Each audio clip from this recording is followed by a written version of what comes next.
Salam Surabaya Indonesia. Bersama hambanya Ibu Titi, Pendeta Maria Magdalena dan Sri di Kanada. Kita bertemu kembali di udara. Kita akan mengadakan sejenak tanya jawab bersama hambanya. Shalom Bu Titi. Shalom. Luar biasa. Bu Titi, saya nonton YouTube-nya. Sangat luar biasa dan memberkati. Saya ada pertanyaan lagi nih Bu Titi. Sebelumnya kita buka dengan doa dulu. Ya. Allah, kami datang menghampiri Engkau. Kami percaya bahwa adu udara ini bukan suatu kebetulan, tapi Engkau yang memimpinnya dan mengurapinya, membuka jalan dan memberi jalan solusi yang terbaik. Sehingga Roh Kudus berbicara dan Engkau akan memimpinnya dari awal hingga akhir. Bicara Engkau lewat lidah bibir kami masing-masing. Urapilah lidah bibir hamba-Mu dan Engkau yang berbicara di tengah-tengah kami. Layakkan kami Tuhan dan urapi kehidupan kami masing-masing. Sucikan dengan kuasa darah-Mu. Dalam nama Tuhan Yesus Kristus kami sudah berdoa dan mengucapkan syukur. Terima kasih Tuhan. Amin. Amin. Ya. Bu Titi, saya ada pertanyaan. Ya. Bagaimana pandangan dalam dunia roh mengenai COVID menurut firman Tuhan?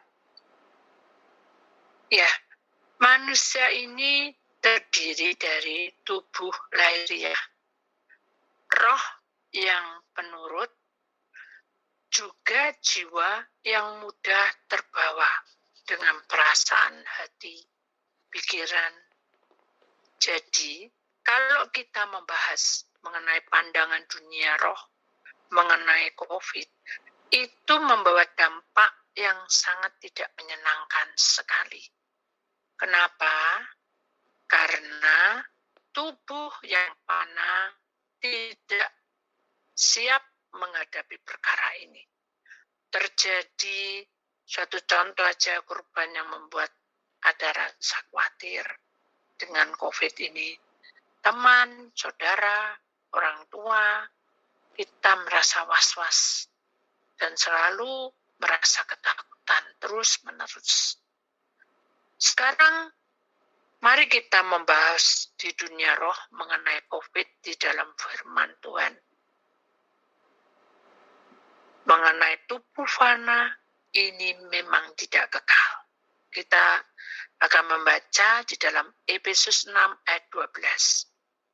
Tetapi kita harus ingat bahwa perjuangan kita bukan melawan darah dan daging, tetapi melawan pemerintah-pemerintah, melawan penguasa-penguasa, melawan penghulu-penghulu dunia yang gelap ini, melawan roh-roh jahat di udara.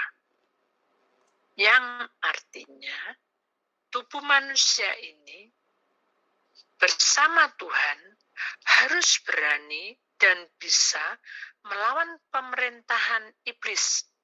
Karena iblis punya tujuan agar manusia tidak lagi memiliki kesetiaan dan iman percaya kita. Jadi runtur kepada Tuhan. Karena penyakit COVID ini memang benar-benar dari iblis. Dan target iblis adalah menghancurkan manusia. Dan itu sangat jelas sekali. Dan ingat tadi dalam firman Tuhan, tolong dibacakan di dalam Yesaya 55 ayat yang ke-8 dan ke-9, Sri. Ya. Yesaya 55 ayat 8 dan 9. Sebab perancanganku bukanlah rancanganmu, dan jalanmu bukanlah jalanku. Demikianlah firman Tuhan. Seperti tingginya langit dari bumi, demikianlah tingginya jalanku dari jalanmu, dan rancanganku dari rancanganmu. Firman Tuhan. Amin. Jadi, sebenarnya firman Tuhan sudah jelas mengatakan bahwa Tuhan itu memberikan rancangan di luar kemampuan kita, di luar batas kita. Bahkan iblis pun tidak berhak. Dan Tuhan juga memberikan suatu firman yang juga menguatkan kita. Di dalam kitab Yeremia 21 ayat yang ke-11, Yeremia pasal 29 ayat yang ke-11. Sebab aku ini mengetahui rancangan-rancangan apa yang ada padaku mengenai kamu. Demikianlah firman Tuhan, yaitu rancangan damai sejahtera, bukan rancangan kecelakaan, untuk memberitakan kepadamu hari depan yang penuh harapan. Jadi, sebetulnya Tuhan selalu memberi rancangan yang indah menuju ke masa depan, yang mendampak damai sejahtera untuk kemakmuran, kesejahteraan manusia di muka bumi ini. Jadi perkara ini sesungguhnya kehidupan kita ini sudah diberikan suatu kekuatan dari firman-Nya, bahwa sesungguhnya kita harus lebih lagi mengetahui bahwa Tuhan sudah memberikan rancangan damai sejahtera. Rancangan yang sudah diberikan Tuhan itu adalah masa depan yang indah. Itu Sri jawabnya tentang pertanyaan yang pertama tadi. Ya, puji Tuhan. Pertanyaan yang kedua, bagaimana cara kita lepas atau melepaskan dari tawanan iblis? Kita ingat di dalam 2 Timotius pasal yang ke-5 ayat yang ke-18. Dan Tuhan akan melepaskan aku dari setiap usaha yang jahat. Dia akan menyelamatkan aku sehingga aku masuk ke dalam kerajaan-Nya di surga. Baginya lah kemuliaan selama-lamanya. Amin. Jadi sebenarnya roh kita ini memang penurut. Sehingga kalau kita bisa memahami dan kita perhatikan, kita bicara tentang dunia roh, ya. Tuhan itu sudah menunjukkan bahwa roh kita ini kalau terus-menerus menghadapi persoalan, menghadapi hal-hal yang membuat kita selalu tertekan, selalu tidak ada waktu untuk merasakan bagaimana perjuangan ini. Karena kita merasa bahwa ini terlalu besar beban kita. Padahal ini tidak lebih dari kemampuan kita. Tapi manusia kadang lemah di sini. Hingga roh kita ini bisa keluar masuk dari tubuh jasmani kita. Nah, ciri-cirinya orang yang rohnya keluar masuk itu hidupnya hambar. Tidak ada perkembangan untuk kehidupan masa depan. Sehingga merasa tidak puas terus dan tidak mengalami kehidupan yang bahagia. Damai sejahtera tidak dialaminya. Sehingga iblis akhirnya menawan kehidupan manusia dengan banyak cara. Seperti contoh perekonomian yang hari-hari semakin merosot grafiknya. Sedangkan rohnya benar-benar sudah tidak siap dengan situasi yang dialaminya. Nah, itulah yang dinamakan roh kita ini bisa keluar masuk. Karena roh kita mengeluh terus, sehingga manusia banyak yang stres, depresi berat. Saat ini orang banyak kehilangan pekerjaan. Dan dengan perubahan hidup manusia makin menekan. Perkara ini, kesempatan iblis mengendalikan pola manusia yang dibuatnya supaya tidak berdaya dengan perekonomiannya. Yang berarti iblis ingin menguasai. Dia ingin menguasai hidup manusia. Menguasai. Penguasaan ini ditujukan menjadi penguasa dunia. Sehingga iblis ingin manusia jatuh dalam kemiskinan. kita harus bisa lepas dari tawanan si iblis ini dengan cara bangkit dan penuh semangat menuju masa depan kita. Pekerjaan iman kita yang harus turut serta di dalam setiap langkah hidup ini. Seperti di dalam 1 Tesalonika pasal 1 ayat yang ketiga. Sebab kami selalu mengingat pekerjaan imanmu, usaha kasihmu dan ketekunan, pengharapanmu kepada Tuhan kita, Yesus Kristus, di hadapan Allah dan Bapa kita. Jadi, usahakan memiliki kasih yang dari Allah Bapa kita di surga. Karena Allah menciptakan manusia memiliki hati yang sabar, yang penuh kasih. Dan itu akan membuahkan pengampunan dan kerelaan. Karena roh kita yang penurut pasti akan belajar tenang dalam menyingkapkan masalah yang ada sekarang ini. Ini respon dari roh kita. Sedang menunjukkan pengendalian diri lewat jerih payahnya. Dan berusaha memasuki hati yang rela menerima apa yang dialaminya selama ini. Akan menghasilkan buah ketekunan di dalam pengharapan percaya Tuhan Yesus sudah mempersembahkan usaha perjuangan kita walaupun kita dalam penindasan berat. Hidupkan firman-Nya dengan hati yang sukacita. Pastikan Roh Kudus tetap hidup di dalam segenap nafas kita. Dan perhatikan di situ bahwa Roh Allah itu akan menjamin hidup kita sampai pada penghujung zaman, di mana 1 Tesalonika 1 ayat 6 itu akan kita perhatikan. Dan kamu telah menjadi penurut kasih, kamu telah menjadi penurut kami dan penurut Tuhan dalam penindasan yang berat. Kamu telah menerima firman itu dengan sukacita yang dikerjakan oleh Roh Kudus. Saya ulangi, ini penting, Sri. 1 Tesalonika 1 ayat 6, dan kamu telah menjadi penurut kami dan penurut Tuhan dalam penindasan yang berat. Kamu telah menerima firman itu dengan sukacita yang dikerjakan oleh Roh Kudus.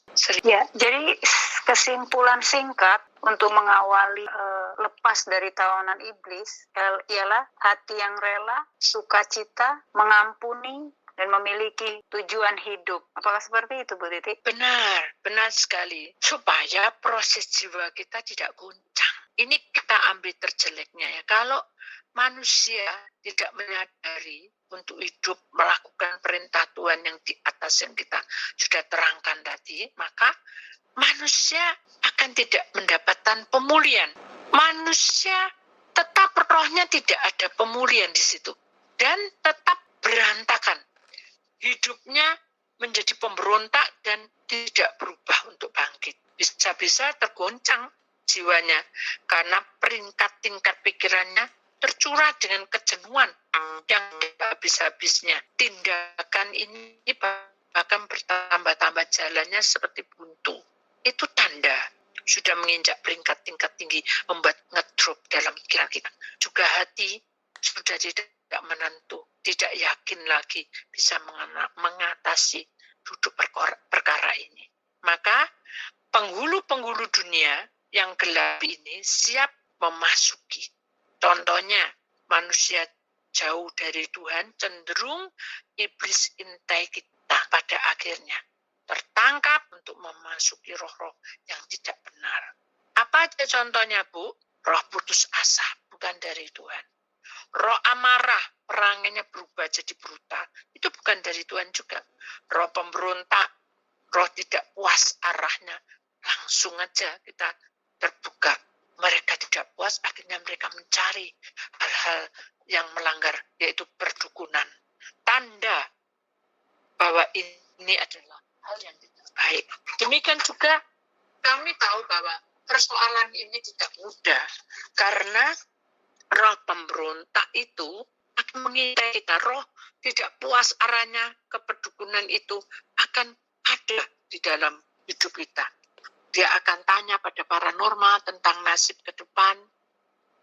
mencari ilmu menuju kedudukan, takut masa depannya tidak ada, malahan tekanan yang ada. Bahkan kekayaan yang susah dicari selalu lama mendapatkannya. Itu yang membuat kenyataan dihadapi itu tidak siap. Harga dirinya juga mulai tidak percaya lagi. Iblis mulai memasuki pikiran manusia dengan segala cara yang tidak benar. Terus-menerus ia mendorong agar kita menderita. Hati kita, pikiran kita, serta perbuatan yang menuju penyimpangan kehendak Tuhan. Suatu contoh, ada satu kesaksian di sini. Suatu hari saya mendapat telepon dari seorang anak yang dia kebingungan karena mamanya tiba-tiba jatuh, pingsan. Dan kita juga berdoa, tidak ada masalah. Tapi begitu kita puasa, Tuhan tunjukkan bahwa ternyata dia ini dulunya, orang tuanya ini memiliki suster. Dan suster itu sampai keluar karena pengasuh ini ada iri hati. Karena dia takut kedudukannya digeser, sehingga dia memakai suatu ilmu. Di situ dalam perutnya ada paku, ada bunga. Hanya kita doa, mendoakan airnya, mendoakan orang tuanya, karena menurut anaknya, begitu dia pingsan, dia cek semua ke dokter, tidak ada masalah. Sebelum pingsan pun, dia baru dicek juga tidak ada masalah, semua bagus semua. Jadi anaknya ketakutan, apa ada penyakit baru atau ada sesuatu yang membuat dia pingsan. Ternyata karena roh itu mengikat orang tuanya. Sehingga pengasuh ini memberikan sesuatu. Jadi dia memakai jimat supaya orang tua ini, orang tuanya dia bukan terpikat, senang. Dia senang, bukan senang jatuh cinta. Dia pakai dia terus, padahal nggak bisa apa-apa. Beda dengan suster. Kalau suster kan, kalau dia minum obat, dia tahu jam-jamnya. Kalau dia waktunya untuk istirahat, tahu jam-jamnya. Waktu untuk melakukan terapi ada jam-jamnya. Ini pengasuh tidak tahu apa-apa. Jadi anaknya bingung aja kok bisa dia milih orang yang betul-betul tidak tahu apa-apa. Kan jadi bahaya itu. Karena orang tuanya kan sudah tua sekali. Jadi tidak bisa untuk ingat obat ini tidak bisa. Nah itulah yang membuat anaknya kebingungan sampai akhirnya apa yang diperbuat? Beri kesempatan, kata Tuhan, untuk bertobat orang ini, pengasuh ini. Supaya pertobatan ini membawa keselamatan bagi hidupnya. Akhirnya kita berdoa-berdoa sampai pada akhirnya posisi yang seperti ini membuat prosesnya tidak sama, di mana keadaan manusia yang sekarang lemah ini mudah kemasukan. Nah itu satu janji Tuhan dalam hidup kita. Kalau kita betul-betul menjadi orang pilihannya, kita harus tahu bahwa orang yang di dalam Tuhan itu harus belajar untuk menerima kenyataannya. Dan orang yang ada di dalam Tuhan harus belajar untuk memahami bahwa apapun yang terjadi harus kita sabar menunggu. 2-3 hari kemudian pengasuh ini tadi mengakui sambil menangis dan dia merasa bersalah. Katanya dia memang pergi ke hal-hal seperti itu. Kemudian kita berdoa dan akhirnya ada satu pertobatan di situ. Sehingga mamanya sehat dan pengasuhnya juga pulih. Akhirnya mereka bisa berjalan dan juga bersama dengan susternya. Jadi di sini kita tahu bahwa sebenarnya manusia dengan segala cara memang kayaknya benar ya. Terus-menerus dia melakukan penyimpangan kan. Kita pergi ke dukun, kan itu tidak boleh. itu tidak sesuai dengan firman Tuhan. Jadi kalau andaikan ibu ini tidak bertobat, maka roh-roh jahat di udara itu akan mengikatnya. Karena manusia diciptakan Allah itu memiliki tubuh, roh, dan jiwa. Dan itu akan digenapi bahwa indah pada waktunya kalau kita itu mengikuti jalur Tuhan, tidak menyimpang. Jadi tetap aja kita harus selalu koreksi diri kita, karena manusia kalau sudah menjadi tawanan iblis karena dampak pelanggaran itu, maka iblis akan berusaha memiliki manusia dengan tujuan agar manusia menjadi pemberontak dengan Allah, seperti Adam dan Hawa. Jadi kalau ibu ini tadi tidak bertobat, dia akan menjadi pemberontak dan akhirnya dia akan lepas dari pimpinan Tuhan. Kenapa? Karena dia memilih, dia ingin ditawan oleh iblis. Padahal kelihatannya benar, tetapi itu salah. Kenapa? Karena dia menjadi menang, bisa mengatasi semua seakan-akan. Susternya dikeluarkan, dia yang menang. Tapi kenyataannya itu membuat celaka bagi orang tuanya. Jadi proses yang seperti itu yang membuat kita harus hati-hati bahwa dalam proses ini kita tidak boleh lepas dari semuanya. Kita harus tahu bahwa roh manusia itu harus ada sukacita bersama dengan Tuhan. Karena manusia memang suka serba instan. Iblis itu mau seperti itu. Kalau manusia tidak bertobat terus-terusan, maka roh jahat di udara itu akan terus mengikat hidup kita. Kita ingat di dalam satu firman Tuhan, tolong dibacakan di dalam Matius pasal 20 ayat 26 sampai 28. Ya. Matius 20 ayat 26 sampai 28. Tidaklah demikian di antara kamu, barang siapa ingin menjadi besar di antara kamu, hendaklah ia menjadi pelayanmu. 27.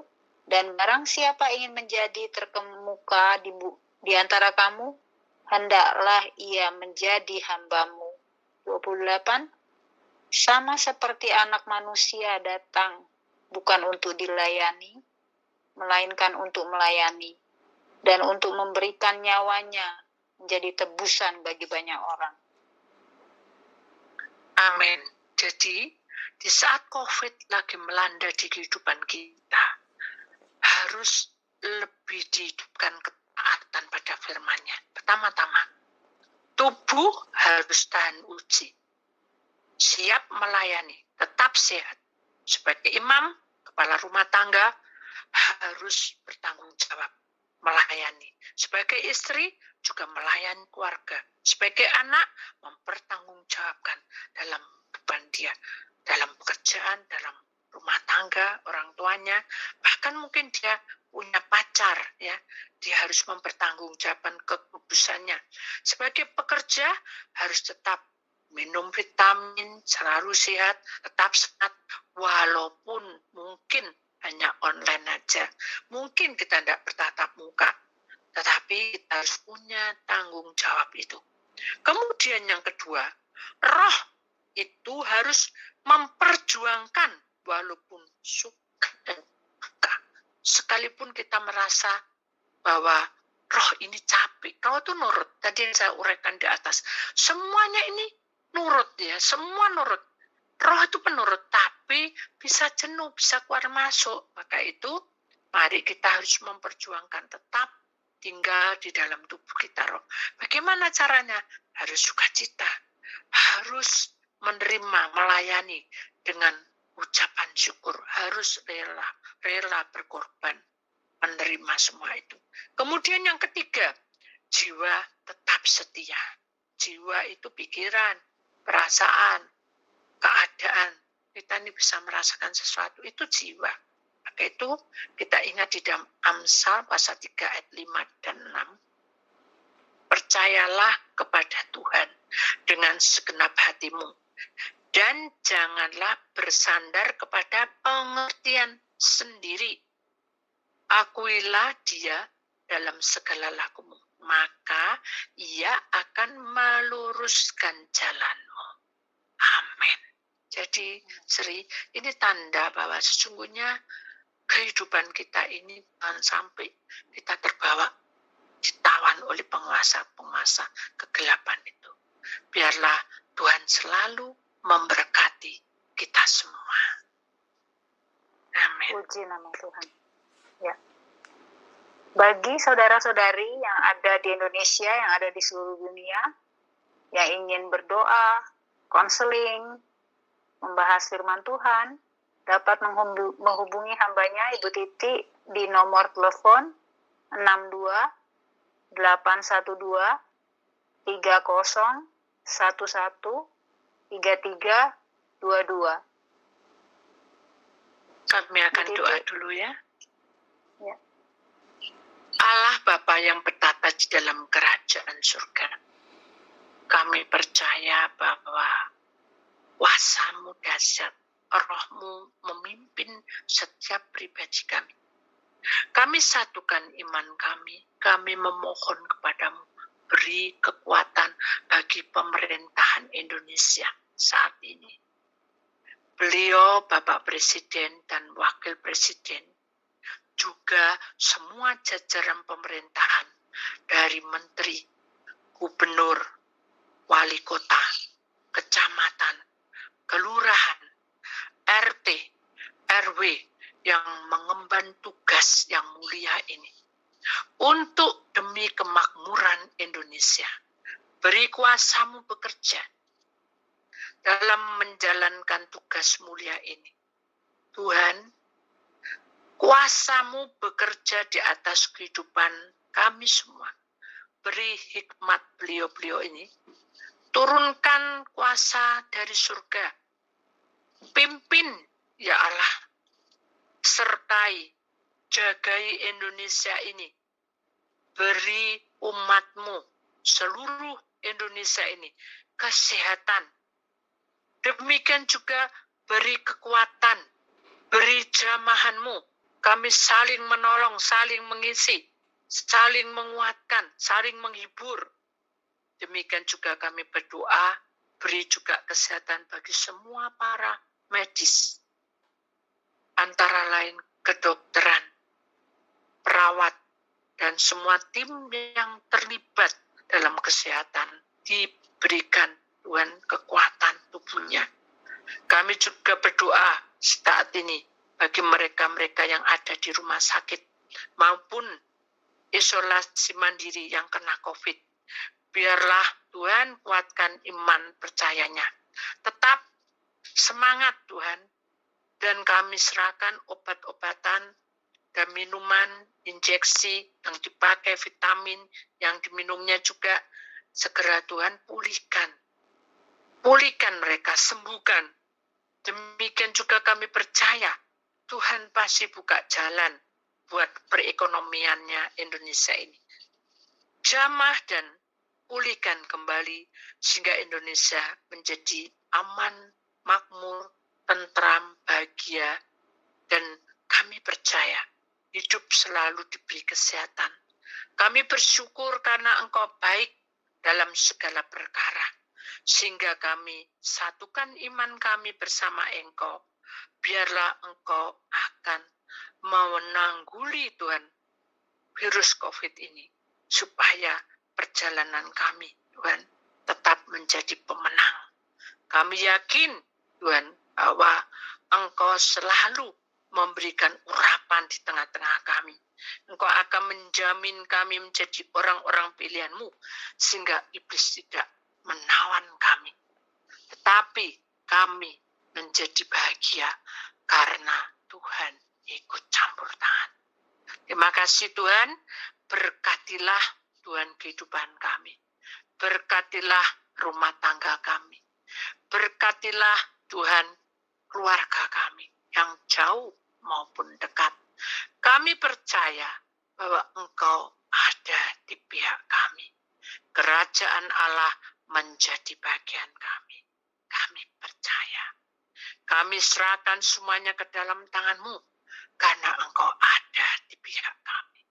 Tiba-tiba kami melihat ada seorang anak kecil yang menangis, merintih, ketakutan.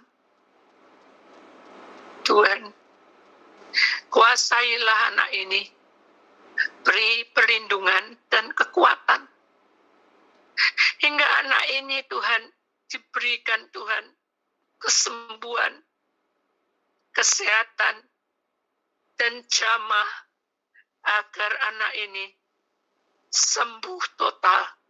Dan kami percaya Engkau menyertai perjalanannya dan membuka jalan. Kami melihat ada sepasang suami istri yang mulai dalam kondisi lemah, berharap, Tuhan,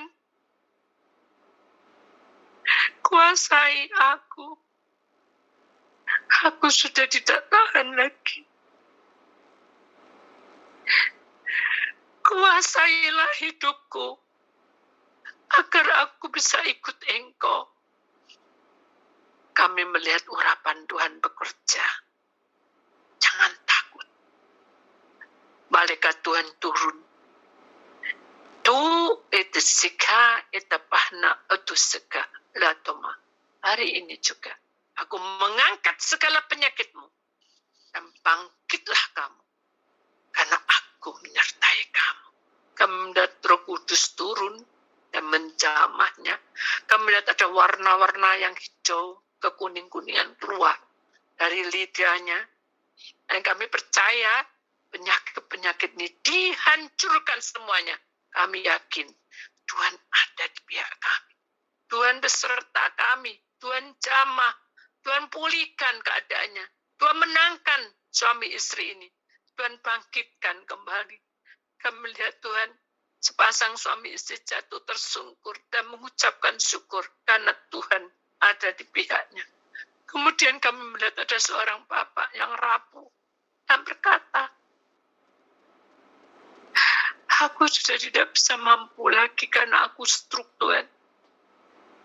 Tapi aku semakin hari semakin sesak. Kone desikana mahit depan nama. Percayakah kamu bahwa aku menyertaimu? Tiba-tiba dia menganggukkan kepalanya dan berkata, aku percaya. Maka hari ini juga tanganmu yang berlubang menjamahnya dalam nama Tuhan Yesus. Maka kau menterai dengan kuasa darahmu. Sembuh oleh kuasa darah Tuhan Yesus. Kami melihat darah mengalir, menetes dari ujung kepala sampai ujung kaki. Saraf-sarafnya dibenahi semuanya. Dan kami tidak tahu daerah mana ini Tuhan. Sepertinya ada di dalam pedalaman.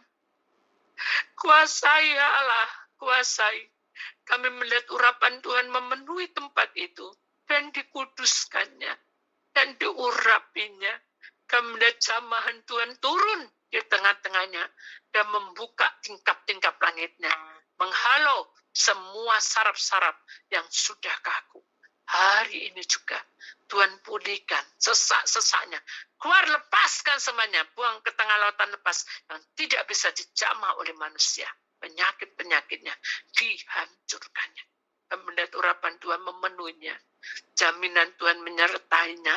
Allah sudah membuka jalan. Terima kasih Allah atas kebaikan-Mu. Terima kasih Allah atas kemurahan-Mu. Doa disikan nama, tusikan nama, tuhan nama. Allah menyertai kamu dan jangan kecil hati. Aku besertamu. Kemudian kami melihat seorang ibu yang sudah putus asa. Beberapa hari tidak ada keuangan yang masuk. Dan berkata, mengapa aku hidup seperti ini? Apa yang harus kulakukan? Aku tidak tahu. Dua malaikat Tuhan berkata, notice nama.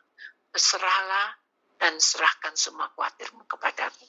Maka saat ini juga, dia memegang dadanya dan berkata, ya Tuhan, ya Allah, Engkau yang menilai hidupku, aku serahkan semua keluargaku. Aku percaya Engkau ada bersamaku. Kami melihat tangan Tuhan turun dan ikut campur tangan. Para malaikat bekerja, Pujilah Allah Tuhan dengan segenap hati, segenap roh, segenap jiwa. Hari ini juga aku sudah mengangkatmu. Dan hari ini juga kamu dimenangkan. Terima kasih Allah. Tiba-tiba dia seperti orang pingsan, jatuh tersungkur. Kona ayekeda, bangkitlah anakku. Layaklah kamu, karena kamu takut akan aku. Kona tesi, kona matahida. Bangkitlah, dan aku memberkatimu. Kemudian sika, Tuhan, kamu melihat tangan kuasa Tuhan mengulurnya, dan Tuhan memberkatinya. Dicukupkannya kehidupannya, dicukupkannya kesehatannya. Dua sika, tema Allah menyertai kamu. Maka kami melihat urapan Tuhan memenuhi kami semua. Dan Tuhan membuka jalan. Dan Tuhan menyatakan kuasanya. Pujilah damai sejahtera Allah menyertai perjalanan. Dalam nama Tuhan Allah yang hidup, kami sudah berdoa. Amin. Amin. Tuhan Yesus memberkati. Tuhan Yesus memberkati.